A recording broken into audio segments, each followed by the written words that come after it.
All right, so this is the setup. I just wanted to show it to you, minus the fact that I don't have the mounts here to stack these two racks. But this is the Midi sequencer. Then you have this sampler for sculpting and coming up with ideas. And then what it's doing is, the way this one works is whatever track you're on is corresponding to whatever Midi channel. So if you're on here, you can look at it here. If you're on channel track 1 is 1, 2 is 2, etc., etc. Pretty simple. So we're on track 2. So you have to change it in here. If you set this as the Midi channel, or let's say you want to use 4 of your channels, then this has to be 1, 2, 3, 4 and correspond there. If you plug a keyboard in, now I plugged one into the USB because I'm using the Midi out here to sequence the start and stop over here. But you can see, if you change it, you could play it here. But what you can't see is on this other side is a launch key. Now the launch key is plugged into here, so I could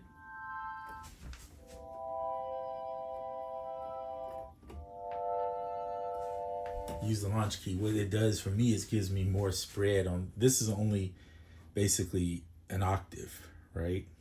So while it's cool for like playing simple bass line or something, but if you want to play a chord, you're gonna and really get intricate with the chord, you're gonna need more than one octave. So that's where this particular one comes in. Now you just have to remember to change the MIDI channel if you're gonna do this. So right now it's easy to plug into here, but let's say I want to run everything through the one channel here, that is through the electrons Digitakt. Then I need to unplug here, and I'll need a regular 5-DIN pin Midi. So this is like a regular one, right? What I mean when I say regular. And then you could plug the end into the Digitakt and then go out of the keyboard. Now if your keyboard doesn't have this, then obviously this wouldn't apply. But let me get it plugged in. Then you have to do the same thing. You got to make sure your setting is set to MIDI channel 2.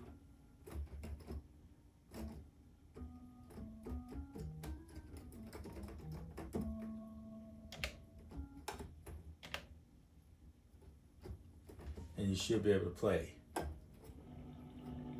So what I'm noticing is on channel 1,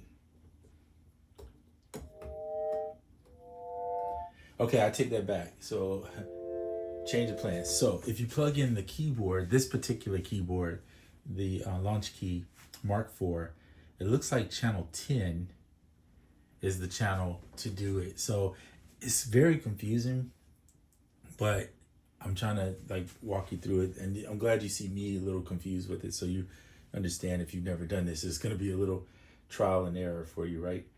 So when you plug in via this 5-DIN pin Midi, even though this is set to 2, which corresponds to this track, you need to set it to channel 10 if you're going to play it through here into here.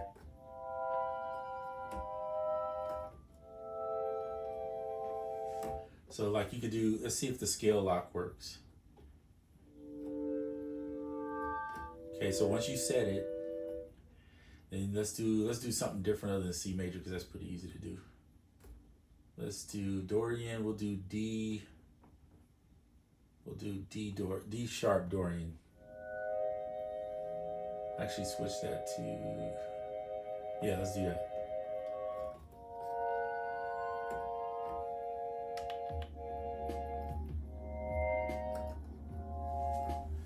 So I have on track 1 this going here.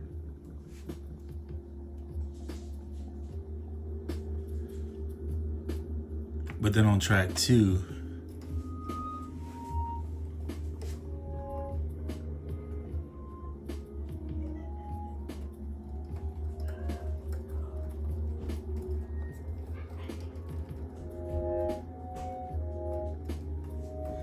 now I know the volume's low.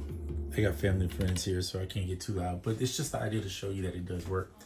Now here's the kicker. This does not have a sequencer in it, so you're gonna have to use this sequencer as the one, right? Or play it over here and record it in and let it be on this let the sequencer control it. Or there's another thing that's cool about this device is you can send this sound to a track and record that. So if you click on track, you can see any of the 4 sends. In fact, the send that it's actually sitting on can go back into the track. But if you're going to record to a different track, I highly suggest send it to track 3, right? Or something like that, because there's nothing on track 3. And then when you go to track 3, you want to set it up with a monitor and then change it. Maybe either you're going to do tape, record in, or you're going to record disc. I like disc at this current set. I think it's the better one of the two. You can press record, and then once you hit play up here on the Digitakt, because it's controlling this, it will start. So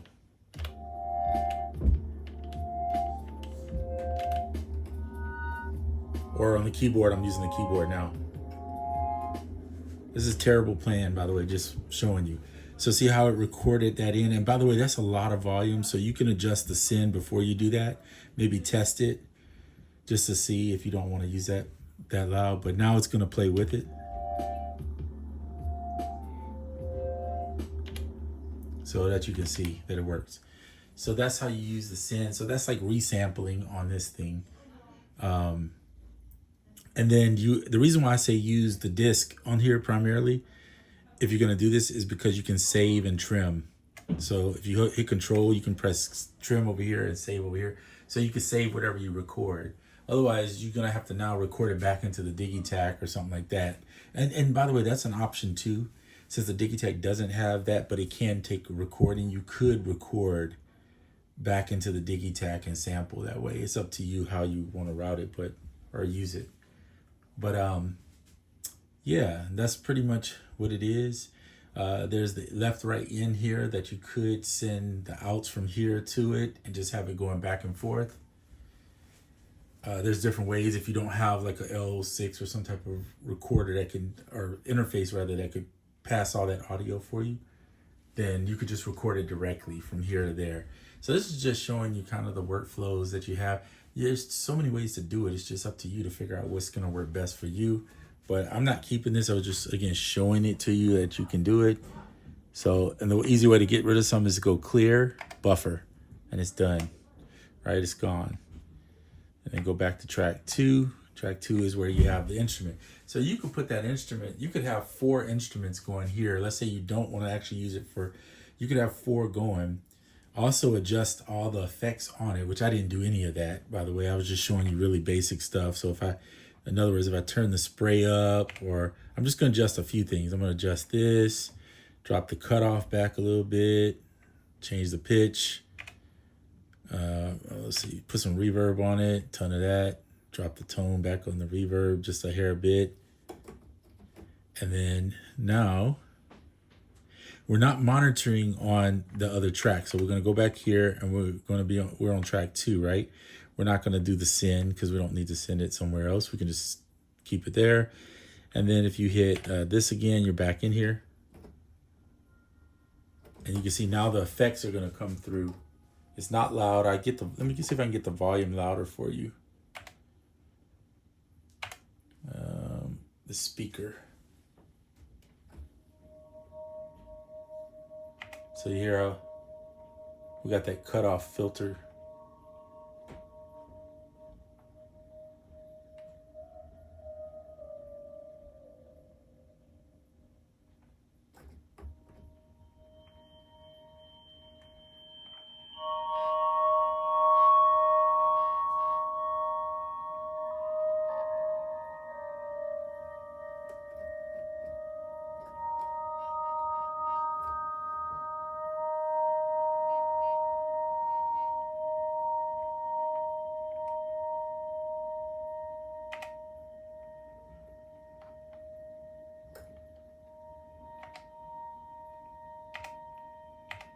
Change the slope back.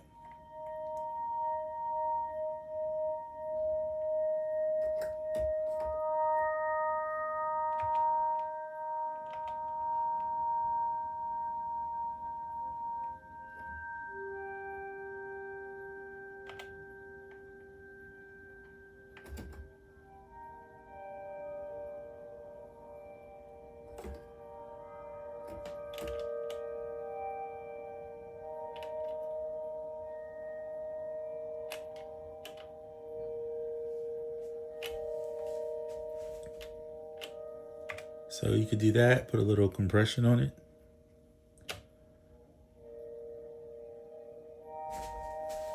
Or even use the bit redux crush.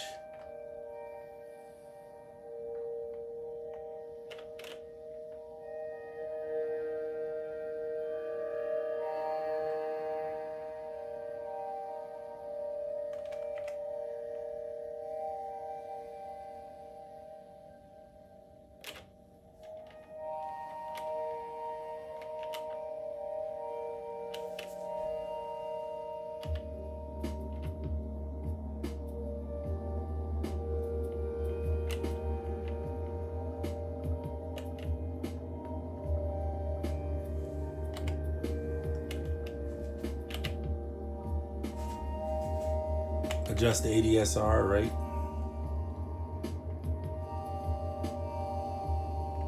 Curve.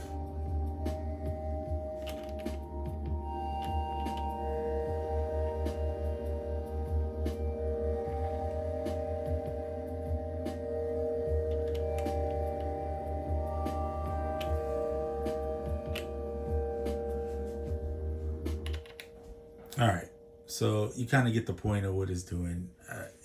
I'm not playing very well because I'm watching the camera, trying to do the hands over here, one hand playing, and etc. etc. But that's kind of the goal: is creating those atmospheric sounds, creating whatever you want, really, bringing it back in. And you see, I just made like a basic hip hop beat. It's not even really. I'm gonna actually mute these tracks here. So right now it's just a beat coming through. Let's go here.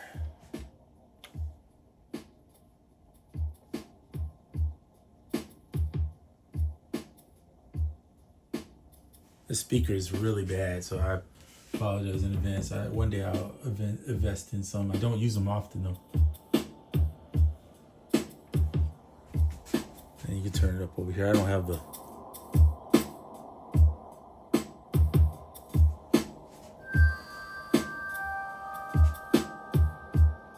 Let's see if we can shape the pitch chromatic.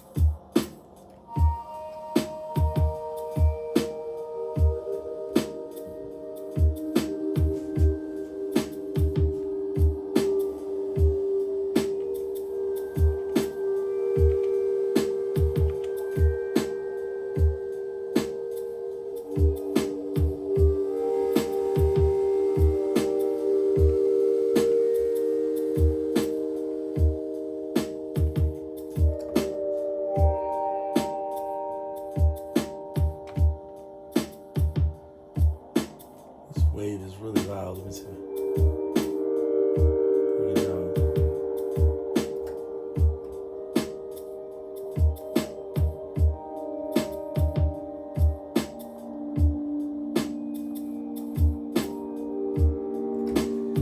On the S4, there's a button, by the way, in case let's say you only have the S4, that will trigger it. But of course, you want to use a keyboard if you want to get the most from it, because you can only play one note on a trigger. This have forward and backwards, so you can, or forward loop, I should say, and forwards and backwards loop. So that's looping it, but you don't have to loop it, obviously. You can just. So this is poly, and poly you bring in the sample versus like if you want to use tape, you can't play it in the tape, but you can record in the tape, right? Whereas poly is more like an instrument for you to play with. So you might bring in one shots or samples of that nature. And you can adjust the start and end point, add a fade, loop it or whatever.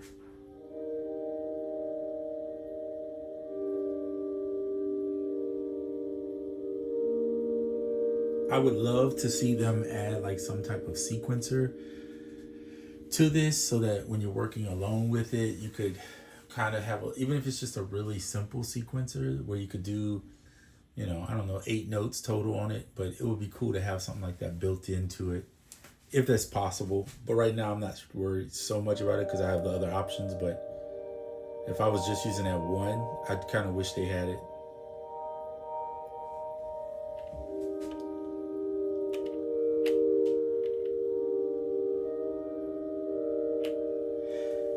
the Digitakt does not have scale lock, so having the keyboard is kind of nice. And you don't have to have the Digitakt. You could go from this keyboard right into the S4 if you're using this.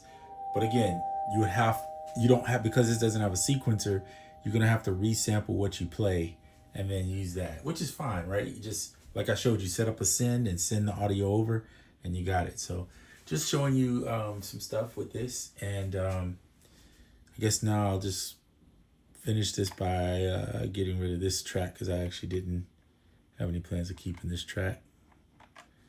So I'm clearing when you hit clear, you have the mods, the parameters, and the buffer. So I'm clearing the buffer. I'll set it back to disk. There's nothing there. And you can move around your tracks. I'm on track 1. Plug those back in that I took out. Turn the keyboard off for right now. I don't really need it. This is the song that I was actually working on.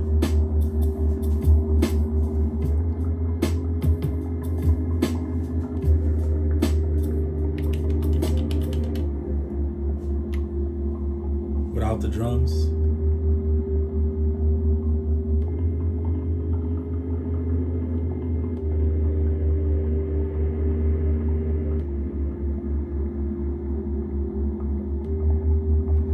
The clicking that I hear in this song drives me nuts, but it's not actually this. It's actually the Digitakt, and for whatever reason, this particular sound that I'm using.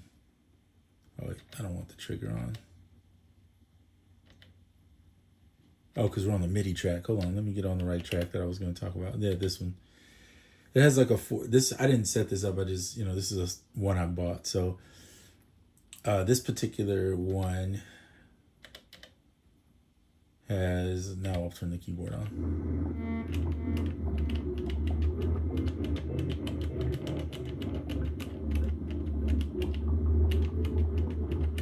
Right, it's kind of it's a noise. It's an ambient noise. So you see how it continues,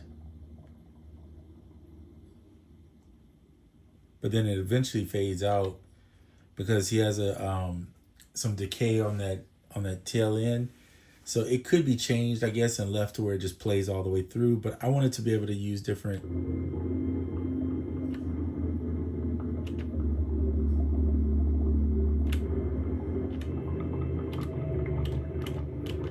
So what you think sounds like crackling and is actually a part of the sound. It's actually like rain or something like that.